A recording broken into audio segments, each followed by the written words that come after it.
네, 안녕하세요. 지난 시간에 표본의 크기가 작을 때, 그리고 두 모집단의 표준 편차가 같다고 할 수 있을 때, 물론 모집단의 분포가 정규 분포를 따른다고 할 때 적용할 수 있는 추론 방법을 우리가 얘기를 했습니다.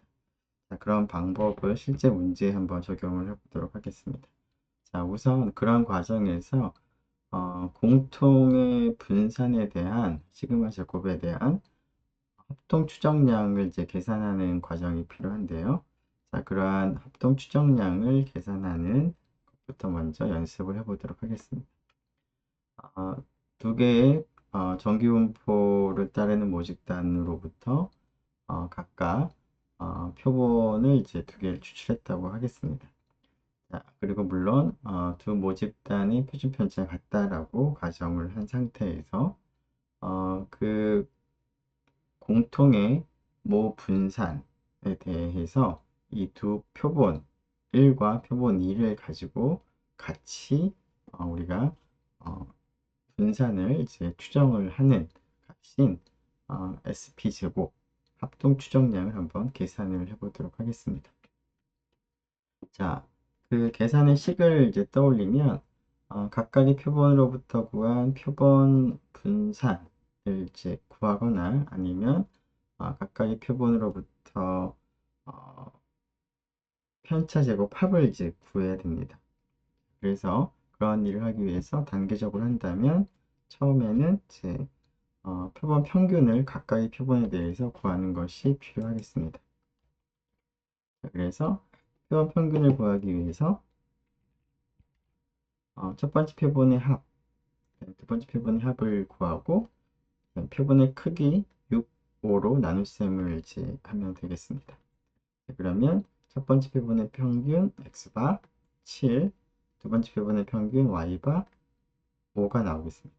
그리고 이 표본 평균하고의 이제 각각의 표본에 생기는 이제 편차 제곱합을 계산을 해야 되는데, 즉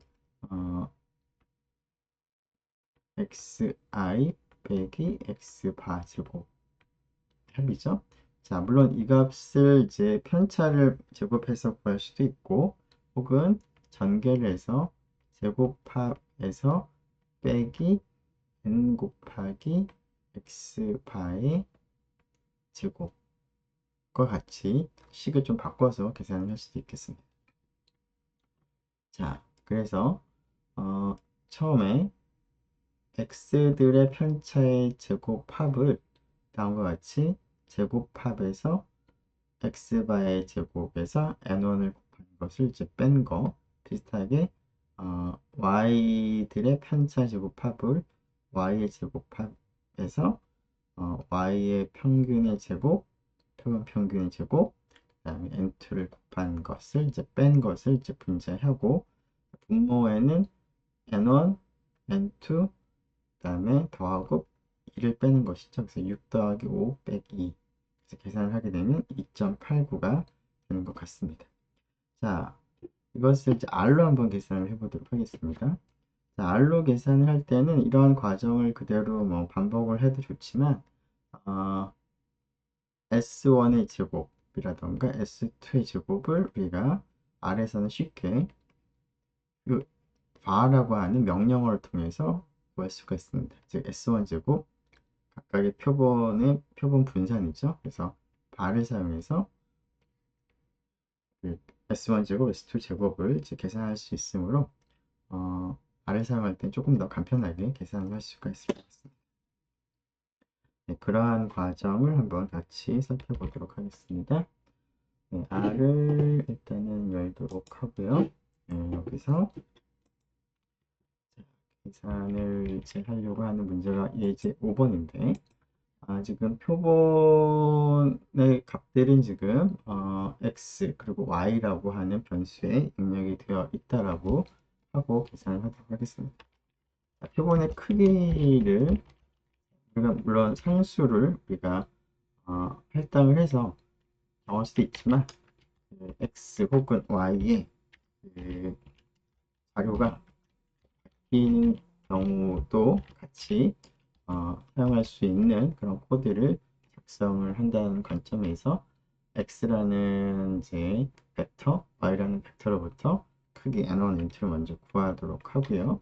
자, 이때 SP 제곱을 우리가 계산하고 싶은데 이 녀석은 이제 자료 보면 n1-1하고 첫 번째 자료인 x를 가지고 계산은 표본 분산 s1 제곱이죠. 그 값과 n1 빼기 n1-1을 이제 곱하면 그것이 분자에 들어가면 될 것 같고요. 그 다음에 n2-1과 분산 y부터 구한 분산 표본 분산이죠. 자, 이 녀석을 n1 n2 빼기 2로 나눗셈을 하는 것이 우리가 원하는 이제 합동 추정량이 되겠습니다. 공통 분산은 합동 추정량 SP 제곱이죠. 자, 이 값을 확인해 보면 2.888 이런 식으로 나오는 것 같습니다. 이 결과는 앞에서 슬라이드에서 확인한 숫자와 이제 같은 것 같습니다. 확인해 보면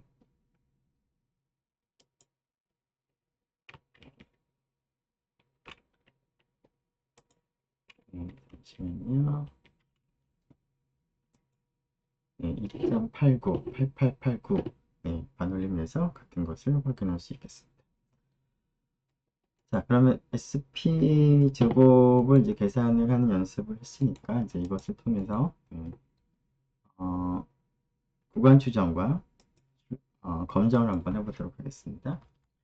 자, 예제 6에서는 목초의 종류에 따라서 우유 생산량의 차이가 있는가를 한번 확인해 보고자 합니다. 그래서 25마리의 젖소를 이제 추출을 해서 임의로 13마리를 이제 고른 다음에 13마리에게는 들판에서 건조한 목초를 이제 먹이로 주고 사육을 했고, 나머지 12마리는 인공적으로 건조한 목초를 먹이로 주고 사육을 했습니다.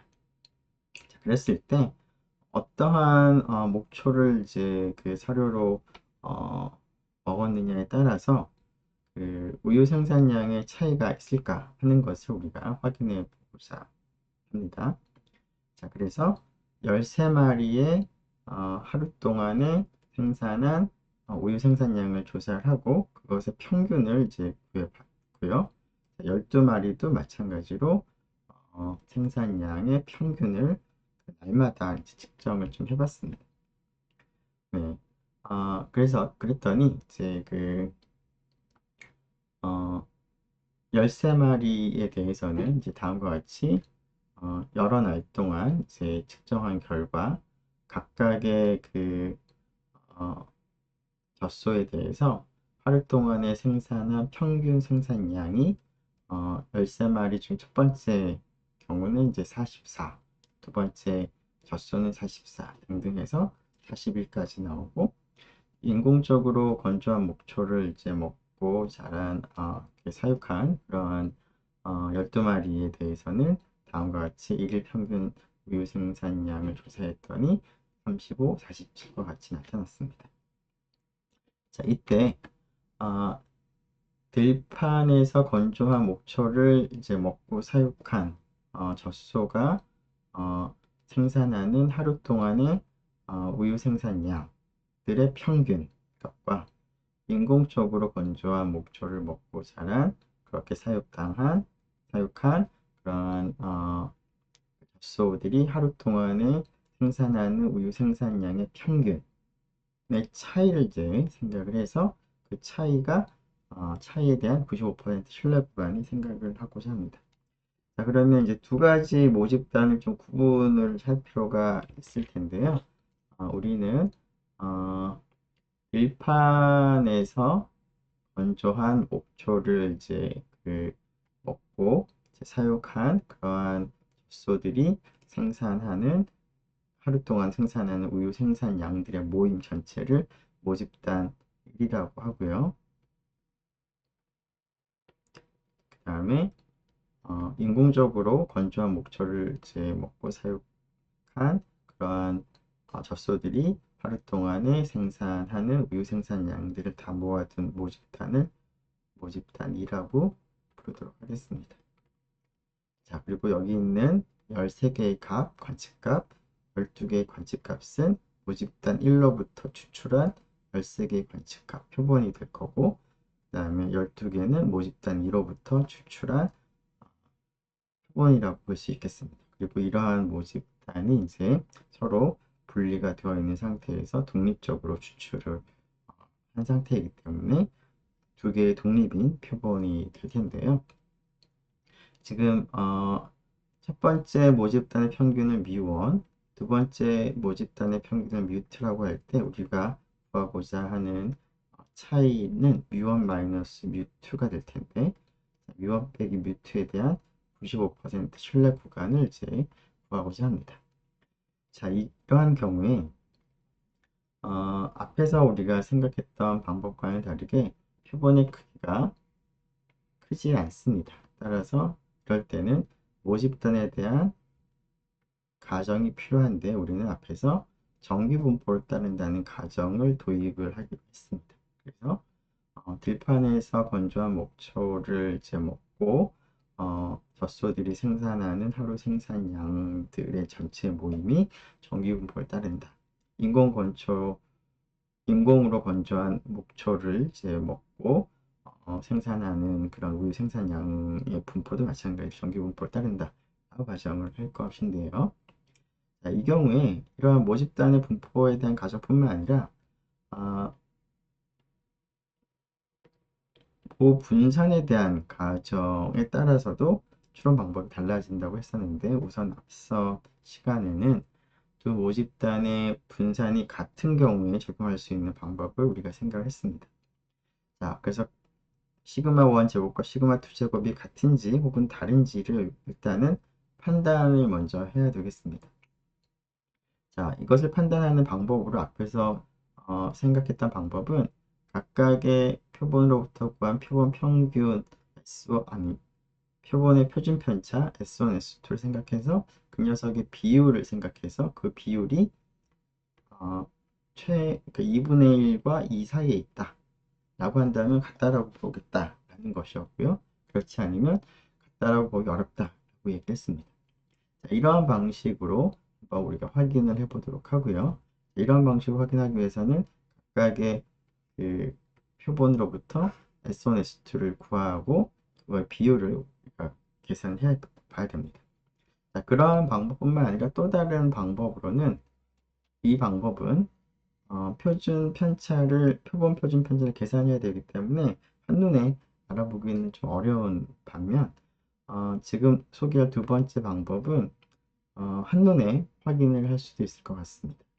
자, 첫 번째 모집단으로부터 추출한 표본을 보면 가장 작은 값이 30이고요.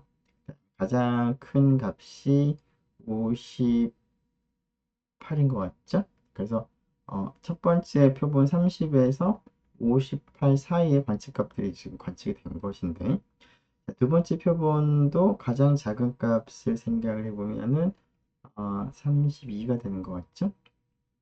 32에서부터 가장 크게 나온 관측값이 57인 것 같습니다. 그래서 두 자료가 흩어진 범위를 생각해 보면 뭐 똑같지는 않지만 대략 비슷해 보입니다. 자, 범위가 비슷하니까 그 모집단의 표준 편차도 비슷하다고 봐도 크게 문제가 없겠구나 라고 판단을 하는 것도 한 가지 방법이 되겠습니다. 자, 이 얘기를 계속 이어가면 네, 앞에서 인공건조가 조금 틀렸나 보네요. 네, 여기가 29네요. 네, 여기가 29. 그래서 29에서 최소값이 29에서 57. 그래서 29에서 57이고 그 다음에 들판에서 건져 목초를 이제 먹고 이제 생산한 우유의 같은 경우는 30에서 58. 이것은 뭐 제대로 했네요. 그래서 두 녀석의 두 자료의 범위가 아주 차이가 나지 않고 비슷하다. 따라서 이러한 방식을 통해서도 두 모집단의 표준 편차가 같다고 가정을 해도 크게 무리가 없겠다 라고 우리가 판단을 할 수가 있겠습니다. 물론 조금 있다가 모집단 두 표본으로부터 구한 표본의 표준 편차의 비율을 한번 계산해 보도록 하겠습니다.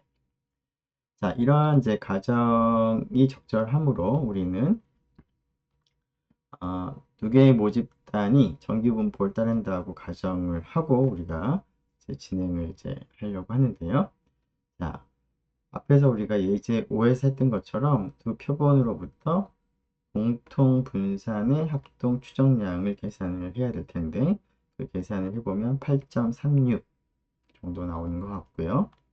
자, 이것을 가지고 신뢰 구간을 이제 계산해 보면 x바 마이너스 y바 플러스 마이너스 t 값인데 자, 2분의 알파 아까 95% 신뢰 구간이었던 것 같네요. 그래서 알파는 0.05로 대입하고 자유도는 n1 플러스 n2 마이너스 2니까 지금 13 n1이 13이고 n2가 12이므로 두 개를 더해서 1을 빼면 여기가 23이 되겠죠. 그 다음에 SP 이가 계산한 거에다가 n1 13, 그 다음에 n2 12의 역수를 더하면 되겠습니다.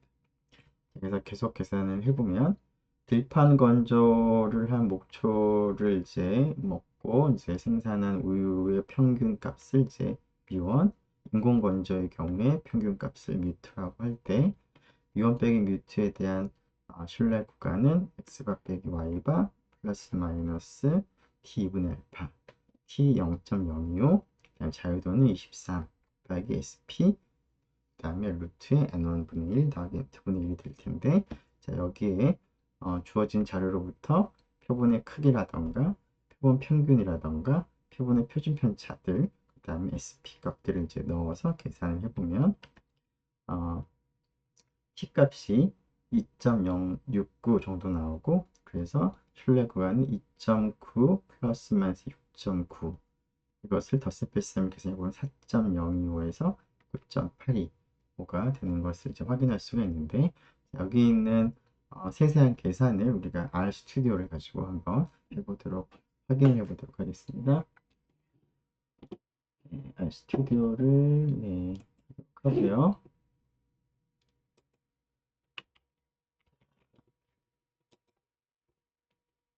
예제 6번인데요. 자, 예제 6번에서 지금 앞에서 마찬가지로 두 개의 자료는 이렇게 벡터로 입력이 이미 된 상태입니다.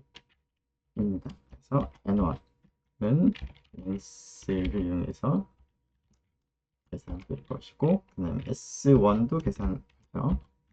s1은 이제 첫 번째 표본으로부터 구한 표본의 표준 편차인데, 그럼 sd라는 함수를 이용하면 되겠습니다. 자, y에 대해서도 이 값을 계산을 하면 되겠고요. 네, x바도 계산을 하는 게 필요하네요. 미인을 쓰면 되겠죠.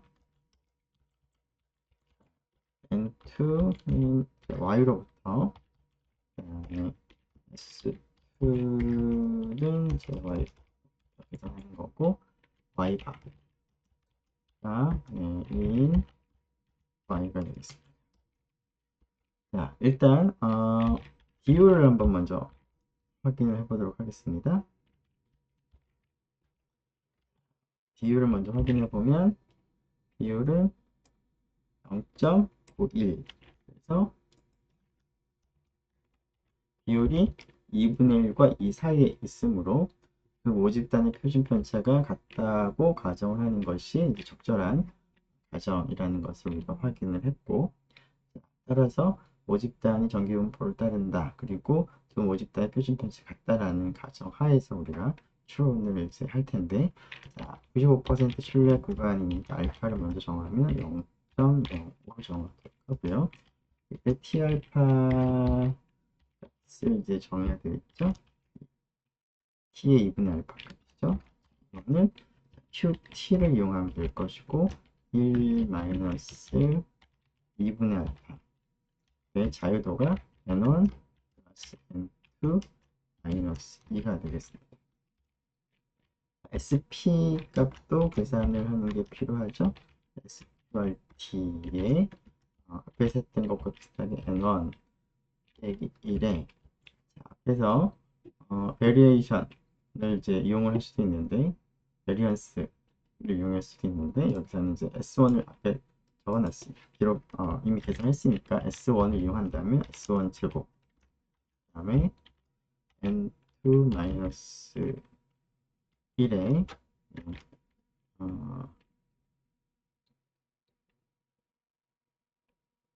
S2의 제곱을 이제 하면 되겠죠? 요게 이제 분자에 오면 되고 자, 괄호가 여기까지 있는데 하나 더 해야 되겠네요.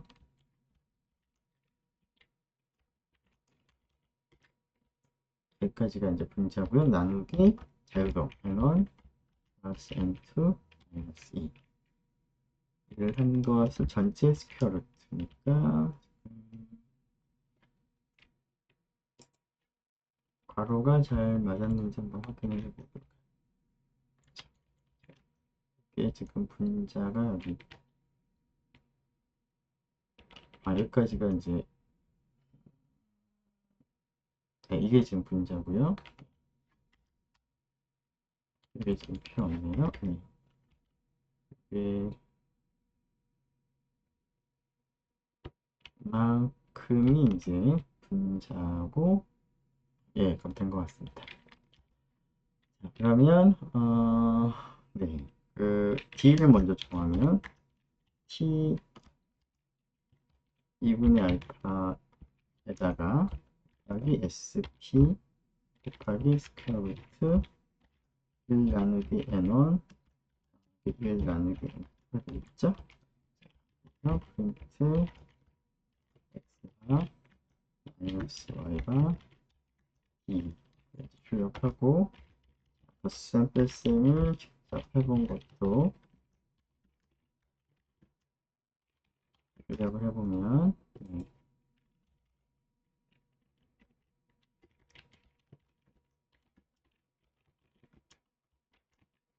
되겠습니다. 자, 그러면 x바가 2.9 2가 6.92 그 다음에 신뢰 구간을 이제 닷셈플셈을 해서 양 끝점을 계산해 보면 마이너스 4.0에서 플러스 9.8이 됐는데 이 결과를 RStudi오에서 계산한 결과를 지금 그 슬라이드에서 구한 값과 한번 비교를 해보도록 하죠. 지금 위에 2.9 플러스 마이너스 6.9였는데 조금 계산한 값이 지금 맞게 나온 것 같고요. 그 다음에 여기 마이너스 4 그리고 이제 그 플러스 9.8 이라는 값도 여기 있는 결과랑 크게 나온 것 같습니다. 네, 이렇게 해서 일단 그 신뢰 구간 우리가 계산을 할 수가 있었습니다. 이거 좀 지우고 다음 문제를 보도록 하겠습니다.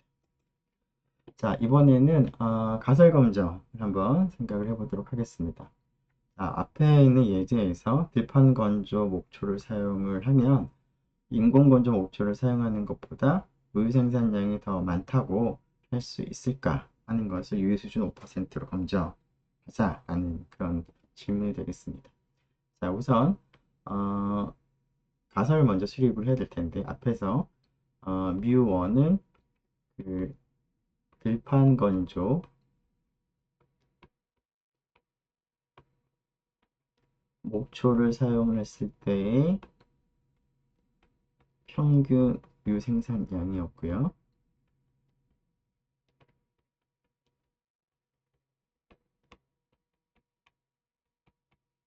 자, 뮤트가 인공으로 건조한 목초를 이제 먹고 이제 사육을 했을 때 이제 평균의 생산량인데, 자, 우리가 원하는 이제 확인하고자 하는 가설은 뮤1이 뮤트보다 크냐, 즉 뮤1 빼기 뮤트가 0보다 큰가 라는 것이 되겠습니다.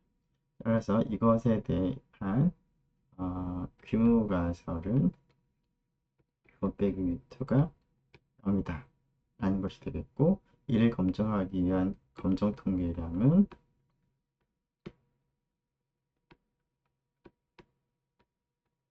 t라고 우리가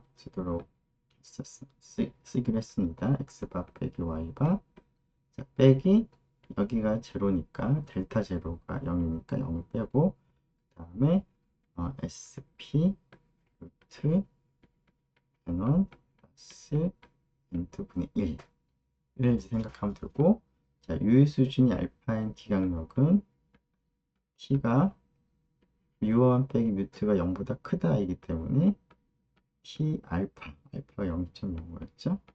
그리고 자유도는 n1 플러스 n2 빼기 2였습니다. 그리고 이 경우에는 여기가 23였죠. 그래서 검정 통계량의 관측값 T0를 계산을 해보고, 그 다음에 기각력에서 경계값을 비교를 하면 될 텐데, 이 값들을 한번 좀 미리 확인을 해보면,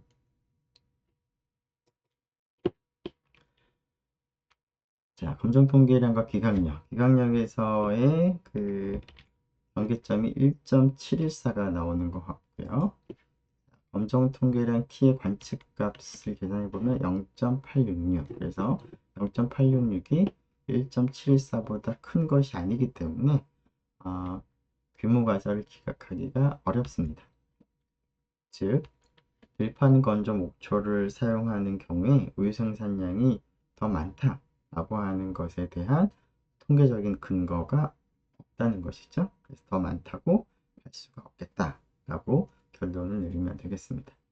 자, 이러한 과정에서 검정 통계 관측치 계산하는 것과 그 다음에 기각력에서 경계값 계산하는 과정을 RStudi오를 가지고 한번 확인을 해보도록 하겠습니다.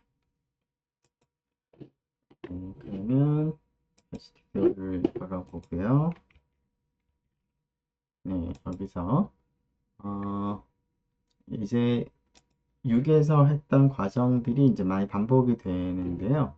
네, 그래서 일단은 뭐 다 복사를 한 다음에 필요한 것들이 어떤 거였는지 한번 생각을 해보도록 하겠습니다. 자, N1, S1, X바, N2, S2, Y바 이런 것들은 필요할 것 같고요. 그 다음에 이거는 뭐 확인을 위한 거니까 필요 없을 것 같고, 그 다음에 지금 5% 유의 수준인 거니까 알파는 이제 동일하게 0.05로 하면 되는데, 이 경우에는 양측 검정이 아니라 단측 검정이므로 우리가 필요한 기각력에서 경계값이 T알파입니다. 그래서 T알파 값을 우리가 계산하는 걸 좀 바꿔 주도록 하고요. 그 다음에 SP는 여전히 필요할 것 같고요. 그리고 뭐 출력은 일단 필요 없을 것 같고, 우리가 필요한 게 T0 검정 통계의 관측값을 계산하는 게 필요합니다. 자, 이 값을 계산하기 위해서 여기서는 델타 제로에 해당하는 값이 0이긴 하지만 또 나중에 델타 제로가 뭐 3일 때, 5일 때도 적용할 수 있는 코드를 우리가 작성을 한다라고 한다면 좀 더 일반적으로 작성을 하면 나중에 활용을 할 수 있을 테니까, 자, 델타 제로를 0이라고 두고 델타 제로를 써서 한번 계산해 보도록 하겠습니다. x바 빼기 y바 에서 델타 제로를 뺀 것이 이제 분자에 들어가는 거고, 분모에는 sp 곱하기 spin에다가 스퀘어 루트에 1 n1분의 1 더하기 n2분의 1 더해지면 되겠습니다. 이게 지금 스퀘어 루트까지 해서 여기까지가 이제 분모가 되겠습니다. T0 계산했고, 프린트 T0와 T 알파. 기각력이 T 알파보다 큰 범위가 기각력인데, 그 두 개를 이제 비교하기 위해서 계산해 보면, 앞에 슬라이드에서 계산한 결과가 같게 나오는 것 같네요. 자, 운전통계의 관측값이 0.8675 정도 나오고, 기각력의 경계값은 1.7138. 그래서 기각력은 1.7138보다 크다가 큰 범위가 기각력인데, 0.8675가 그 범위에 속하지 않으므로 귀무가설을 기각을 할 수 없겠다라고 결론을 내리면 되겠습니다. 자, 이 값을 한번 잘 기억을 했다가 RStudi오에 있는 값과 한번 비교를 한번 해보도록 하겠습니다. 네, 그 슬라이드에서 값과 한번 비교해 보도록 하겠습니다. 네, 그다음 슬라이드에 있는 값 다시 한번 보면, 네, 경계값이 1.714, 그 다음에 0.866인데, RStudi오에서 값도, 네, 그렇게 나온 것 같죠? 네. 이렇게 해서 이제 예제 7번까지 우리가 한번 같이 살펴봤습니다. 자, 지금까지는 두 모집단의 표준 편차가 같은 경우에 적용할 수 있는 방법을 이제 소개하고 그런 것을 실제 문제에 적용을 해봤었는데요. 자, 그 다음에 생각해 볼 거는 모집단이 정규분포를 따르긴 하지만 두 모집단의 표준 편차가 같다고 할 수 없는 다른 경우에 두 모집단의 표준 편차가 다른 상황에서 적용할 수 있는 방법을 생각을 해보도록 하겠습니다. 그래서 이 경우에 생각하는 가정은 두 모집단이 모두 정규분포를 따르고 두 모집단의 표준 편차 시그마1과 시그마2가 서로 다르다는 것을 가정을 하고 추론을 해보도록 하겠습니다. 자, 이 경우에는 앞에서와 같이 우리가 새로운 확률 변수를 우리가 구하고 도입을 하고 그 확률 변수의 분포를 이제 활용을 할 텐데 그 확률 변수의 분포가 어떤 분포가 되는지를 우리가 유도하는 과정은 조금 복잡하므로 여기서는 그냥 그 결과를 받아들이도록 하겠습니다. 자, 그 결과를 한번 보면 여기서 사용할 확률 변수는 그 앞에서 우리가 표본의 크기가 클 때 사용을 했던 확률 변수하고 동일한 확률 변수를 사용을 합니다. x바 빼기 y바에서 두 모집단의 모평균 뮤1과 뮤2의 차이를 이제 뺀 것을 분자에 넣고, 자, 분모에는 각각의 표본으로부터 구한 표본의 분산 S1 제곱과 S2 제곱을 N1, N2로 나눗셈을 한 것을 더한 것을 스퀘어 루트 안에 넣어서 분모에 넣습니다. 이 전체를 T 스타라고 이름을 붙이도록 하겠습니다. 자, 이 경우에 두 모집단 정규분포를 따르는 경우에 N1, N2가 크기가 크지 않은 상황에서는 이 전체의 확률 변수의 분포가 근사적이긴 하지만 근사적으로 자유도가 R인 T분포를 따른다라는 것이 알려져 있는데, 자, 이때 자유도 R은 N1하고 N2 중에서 더 작은 값, 최소값을 생각해서 그 최소값에서 1을 뺀 값을 R로 하겠습니다. 즉, R은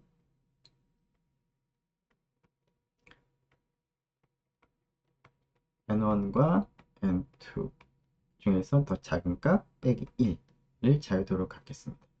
혹은 뭐 다르게 표현을 해본다면 첫 번째 표본의 크기에서 1을 뺀 것과 두 번째 표본의 크기에서 1을 뺀 것의 더 작은 값을 이제 R로 하겠다는 것입니다. 자, 이렇게 R을 택하면 T 스타의 분포가 근사적이긴 하지만 자유도가 R인 T 분포를 따른다는 것이 알려져 있습니다. 자, 이것을 우리가 받아들이도록 하고 이것을 사용해서 추론을 한번 해보도록 하겠습니다. 자, 여기서는 이제 표본의 크기가 클 때랑 그 확률 변수는 동일하다. 하지만 분포가 다르다. 예전에 N1하고 N2가 클 때는 이 전체가 표준연기 분포를 따르는 라는 정보를 우리가 활용했었고요. 여기서는 N1, N2가 크지 않기 때문에 두 모집단의 정기 분포를 따른다는 가정하에서는 다음과 같은 자유도가 R인 T 분포를 따른다. 라는 것을 이제 잘 구분을 하면 좋을 것 같습니다.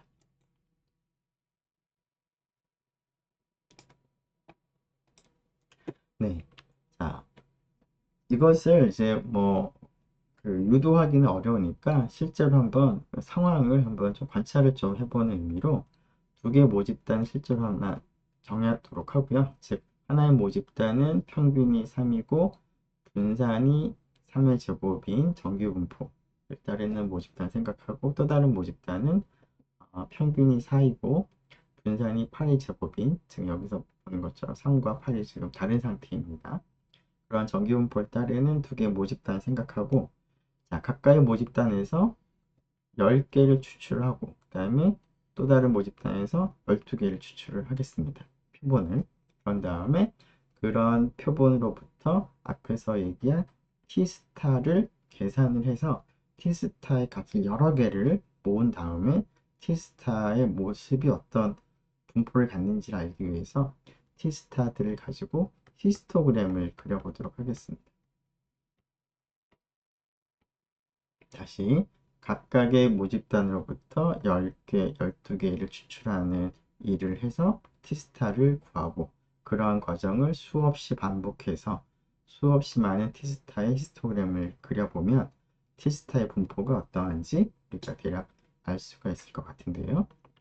자, 여기에 그 T스타의 히스토그램을 이제 사각형으로 나타냈고, 그러한 사각형들의 이제 끝점들을 이제 연결을 해가지고 파란색으로 이제 그림을 그린 것이 이제 결국은 T스타의 실제 분포에 해당하겠습니다.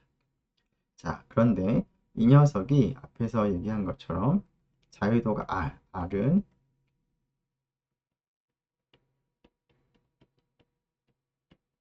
N1-1과 N2-1 최소값인데 이 경우에는 지금 10과 12니까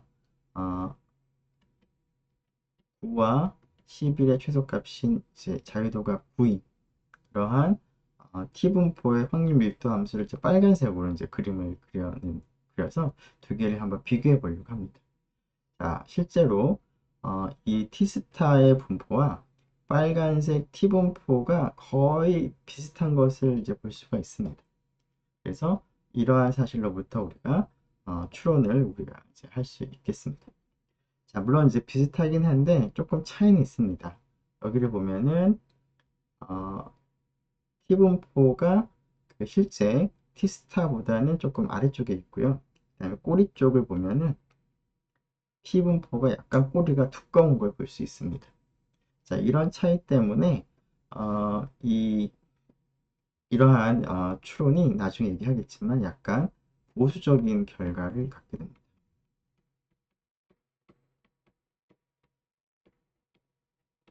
보수적인 결과를 갖는 이유가 여기서 보는 것처럼 실제 파란색인 T스타의 분포보다는 그것이 T분포랑 가깝다라는 것을 이용할 텐데 그 T분포가 꼬리가 더 두껍기 때문에 이런 보수적인 결과를 갖는 이유가 될 텐데요. 그 얘기는 잠시 후에 더 하도록 하겠습니다. 자, 이러한 사실을 가지고 우리가 추론을 할 때 그 신뢰 구간과 이제 검정을 우리가 생각해 볼 수가 있을 텐데요. 자, T분포라는 사실을 가지고 이제 신뢰 구간을 계산하는 거니까 형태가 X바 빼기 Y바 추정량에다가 플러스 마이너스 T값이죠. T값인데 2분의 알파의 자유도가 그래서 얘기한 그두 표본에서 1을 뺀 거 중에서의 차이값, 그 최소값 우리가 이제 간단하게 R이라고 이제 쓰기로 했습니다. 거기에다가 이제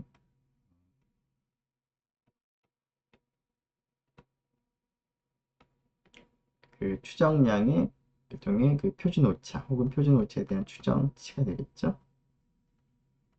이렇게 들어가겠습니다. 그래서 이 부분이 어떻게 들어가는지를 이제 생각을 하면 되겠습니다. 그래서 뮤1 빼기 뮤2에 대한 100 곱하기 1마이너스 알파 퍼센트 신뢰도를 가지는 신뢰 구간은 근사적으로 다음과 같이 주어진다. 자, 이때 여기 t 스타 2분의 알파라고 쓴 거는 우리가 t 스타의 분포가 근사적으로 자유도가 r인 t 분포와 가깝다라는 것을 이제 이용을 하기 때문에 이 t 스타 2분의 알파라고 하는 값은 자유도가 r인 t 분포 상에서 상위 확률이 2분의 알파가 되는 경계값을 이제 의미할 텐데, 자, 그런 값을 이용해서 같이 구하면 될 것이고, 자, 가설 검정도 비슷하겠습니다. 자, 뮤1 빼기 뮤2가 델타 제로라는 이제 이러한 가설을, 규모 가설을 이제 검정하기 위한 검정 통계량은, 앞에서 우리가 한 것처럼, t분포를 이용할 때, x바 빼기 y바 빼기 델타 제로죠. 여기 있는 델타 제로, 뮤1 빼기 뮤2하고 비교하는 값을 여기서는 이제 S1 제곱, N1, S2 제곱, N2로 나눠준 값을 이제 검정 통계량으로 할 것이고, H0가 사실일 때 T의 분포는 근사적이긴 하지만 자유도가 R인 T 분포가 되겠죠. R은 물론 이러한 값이 되겠습니다. 따라서 규모 그 대립가설에 대해서 각각의 대립가설에 대해서 유의 수준이 알파인 기각력을 생각해보면 첫 번째 경우에는 t가 이 경우에도 비슷하게 보다 작다. 그런데 이제 t 알파 되겠죠? 자유도가 여기서는 r인 것을 우리가 활용할 거니까 이런 식으로 이제 주어질 텐데 이것을 좀 정리해 보면 검정 통계량은 이제 x바 빼기 y바에서 델타 제로를 뺀 거, 그 다음에 분모는 이제 이렇게 들어가는 것이죠. 자, 그리고 LC로 사실 때 근사적으로 이 T스타라고 쓴 이걸 이제 T하고 좀 구분해서 T스타라고 쓰도록 하겠습니다. 네, T보다는 T스타가 좀 더 정확할 것 같네요. T스타의 분포가 근사적으로 자유도가 R인 T 분포가 R은 물론 이러한 값이 되겠습니다. 따라서 유의수준 알파인 기각력은 1 빼기 뮤트가 델타 제로보다 작다는 것을 대립가설로 할 때는 t 스타 이 검정 통계량이 마이너스 t 알파 r보다 같거나 작은 범위고 델타 제로보다 크다는 것을 대립가설로 할 때는 t 스타 값이 t 알파 r보다 큰 것이고요. 자, 양측 검정일 때는 t 스타 절대값이 t분의 알파 r보다 같거나 큰 것이 되겠습니다.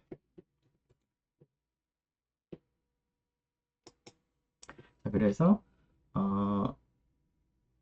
분포에 대한 정보를 우리가 알면 그것을 이용해서 비슷한 방식으로 신뢰 구간 그리고 가설 검정을 우리가 진행할 수 있겠습니다.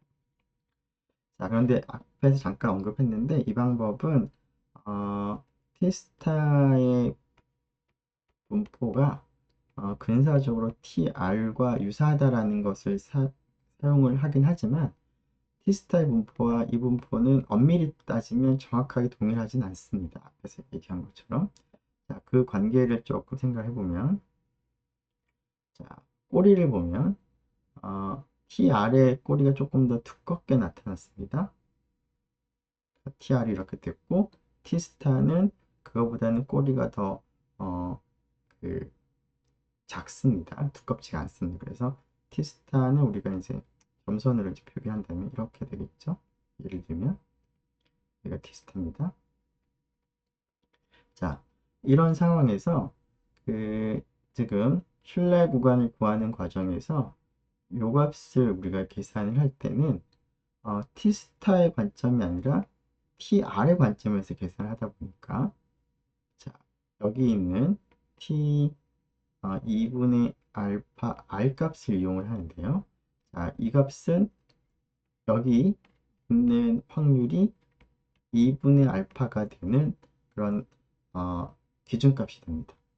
자, 그런데 실제 T 스타의 분포는 점선에 해당하는 것으로서 꼬리가 더 작기 때문에 자, T 스타의 관점에 상위 확률이 2분의 알파가 되는 값을 생각한다면 좀 과정에서 그린다면 어, 실제적으로 엄밀하게 따지면 T스타 입장에서 상위 확률이 2분의 알파가 되는 기준값은 이와 같이 T스타 2분의 알파가 더 작게 나옵니다. 반대로 T의 2분의 알파 R이 더 크게 나옵니다. 그래서 여기 우리가 근사를 이용할 때 여기 들어가는 값이 더 큰 값이 나오기 때문에 실제 이 값을 사용하는 것보다 더 큰 값을 사용했기 때문에 신뢰 구간이 더 길어지는 그런 현상이 일어납니다. 신뢰 구간이 더 길어진다는 얘기는 그만큼 신뢰도가 1-알파가 아니라 그거보다 더 커진다는 것을 의미합니다. 그래서 신뢰 구간의 경우에는 신뢰 구간이 넓어지고 따라서 신뢰도가 100 곱하기 1-알파 %가 아니라 그보다 더 커지는 신뢰 구간을 얻게 되고요. 자, 그리고 검정의 경우에는 마찬가지로 이런 경우 생각을 해보면 실제로 T 스타 알파하고 T 알파의 R을 이제 요 경우에 한번 생각해 보면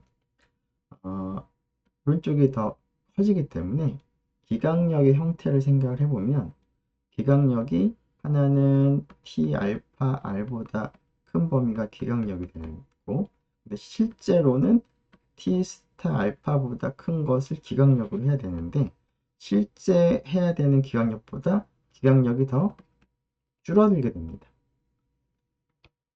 자, 그렇다는 얘기는 실제의 유의 수준이 알파가 아니라 알파보다 더 작다는 것이죠. 즉, 이거보다 큰 확률이 실제 그 T스타의 분포 입장에서 알파인데 우리는 근사적으로 생각하기 때문에 이 값을 기준으로 해서 이것보다 큰 범위를 생각하기 때문에 이 범위의 확률은 알파보다 더 작아지는 것이죠. 그래서 유의 수준이 더 작아지는 그래서 좀 더 보수적인 그런 성질을 갖게 되겠습니다. 자, 다른 말로 하면 규모가설을 기각하기가 더 어렵게 되는 것이죠. 그래서 규모가설을 기각할 가능성이 더 규모가설을 기각하지 못할 가능성이 커지는 것이죠. 이러한 보수적인 성질을 갖는 것도 같이 한번 기억을 하면 좋겠습니다. 자, 이러한 상황에서 적용할 수 있는 방법을 이제 실제 문제 한번 한번 사용을 해보도록 하겠습니다. 어떤 두 지역의 집값의 차이가 있는지를 이제 확인하고 싶은데요. 그래서 두 지역, 한쪽은 남쪽, 한쪽은 북쪽인데 각각의 지역에서 가구의 그 집의 그 매매가를 이제 조사를 해서 이제 평균과 이제 표준 편차들을 이제 계산한 결과가 다음과 같습니다. 즉 남쪽 지역에서는 13개의 표본을 추출했고요. 북쪽 지역에서는 11개의 표본을 추출했는데 표준 편차가 0.72, 0.35로 S1하고 S2의 비율을 생각해보면 0.35의 2배가 0.7이므로 이 값은 벌써 2보다 커집니다. 그래서 두 모집단의 표준 편차가 같다라고 가정을 하는 것이 적절하지 않습니다. 그래서 두 모집단의 표준 편차가 같지 않다라고 가정을 하고 추론을 해야 되겠습니다. 자, 그리고 이 경우에 표본의 크기가 이제 작으므로 우리는 이제 두 모집단이 정기분포를 따른다. 이제 가정을 할 텐데요. 자, 이때 두 지역의 집값 차이가 있는지를 확인하기 위해서 두 지역의 집값의 평균값, 원 뮤트를 한번 비교를 이제 해보고자 하는 것이죠. 그래서 두 모수를 미원 뮤트라고 도입을 하고 우리가 지금 확인하고자 하는 가설 H1은 차이가 있는가를 보는 거니까 미원 빼기 뮤트가 0이 아닌가 하는 것을 이제 확인하는 것이 되겠습니다. 즉 양측 검증되는 것이죠. 자, 이것에 대해서 H0는 뮤1 빼기 뮤2가 0인가 하는 것이 되겠습니다. 자, 이런 가설을 검증하기 위해서 그래서 필요한 가정은 두 모집단이, 즉 각 지역의 집값의 모집단이 정규분포를 따르고, 그리고 그런 집값들의 각각의 표준 편차가 두 지역이 서로 다르다라는 이제 가정 하에서 우리가 추론을 할 텐데요. 이때 우리가 사용할 검정 통계량 t는 x바 빼기 y바 빼기 델타 제로인데 델타 제로가 0 되겠습니다. 그리고 여기서는 이제 S1 제곱 N1 더하기 S2 제곱 N2 되겠죠? 자, 이게 규모가설 사실일 때 정확하진 않지만 근사적으로 자유도가 R인 T분포를 이제 따를 텐데, 이때 자유도 R은 13 빼기 1, 12와 11 빼기 10의 최소값인 자유도 10인 T분포를 근사적으로 따르기 때문에 양측 검정에서 유의 수준이 5%인 기강력은 T 스타라고 하죠. T 스타의 절대값이 T의 2분의 알파 0.02, 0.025 자유도가 10인 그러한 것을 이제 기강력으로 하겠습니다. 그래서 검정 통계량 T 스타의 관측값 T0 스타라고 하죠. 이 값과 기강력에서의 경계값을 우리가 비교를 이제 하면 되겠습니다. 계산을 좀 미리 해보면, 네, 지워야 되겠네요.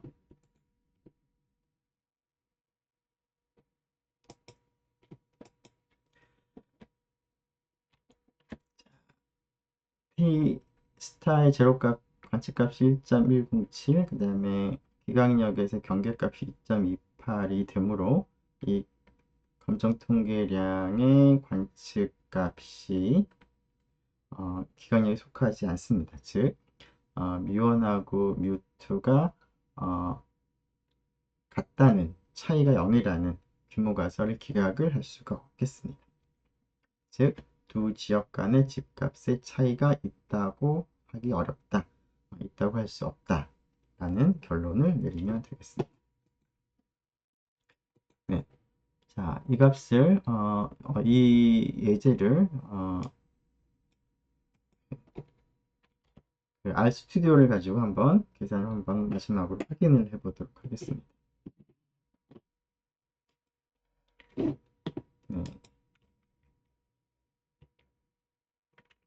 자, 예제 8번인데, 자, 여기서 필요한 자료는 지금 N1, X바 S1, N2, Y바 S2님이 입력이 되어 있고요. 자, 여기서 알파를 먼저 정하고 시작을 하면 알파가 5%였습니다. 0.05, 그리고 양측 검정인데 비교하는 기출값이 델타 제로가 물론 0입니다. 이 경우에. 자, 이때 T 2분의 알파가 필요하겠습니다. 양측 검정이니까. 그리고 QT의 1 마이너스 2분의 알파. 근데 자유도를 이제 계산해야 되겠죠? 자유도를 이제 R을 N1과 N2의 1을 뺀 것 중에 더 작은 값. 자, 민이라고 하는 함수를 잠깐 써보면 민에다가 3, 6이라고 보내면 값 중에서 더 작은 값이 나오게 됩니다.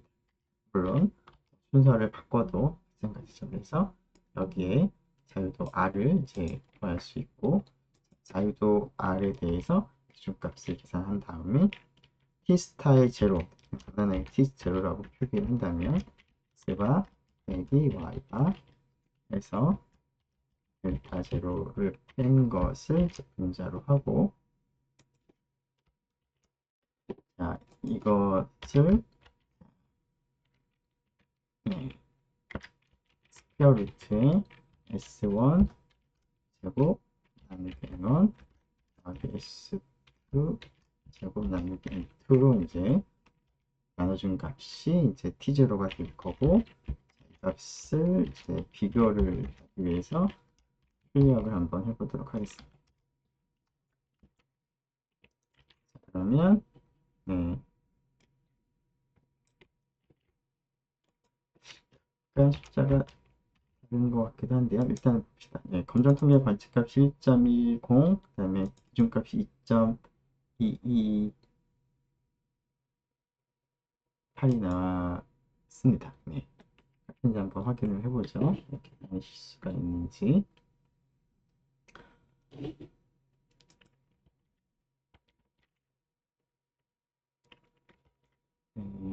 슬라이드를 보면, 네,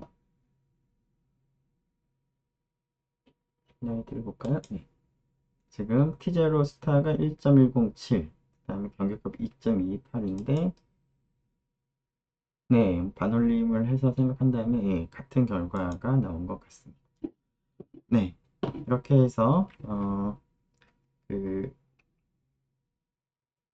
표본의 크기가 작을 때, 이제, 그리고 이제 두 모진의 표준 편차가 같다고 하기 어려울 때 적용할 수 있는 그러한 추론 방법까지 살펴봤습니다. 이 이후에 짝 비교는 그 다음 시간에 살펴보도록 하겠습니다. 네, 수고 많았습니다.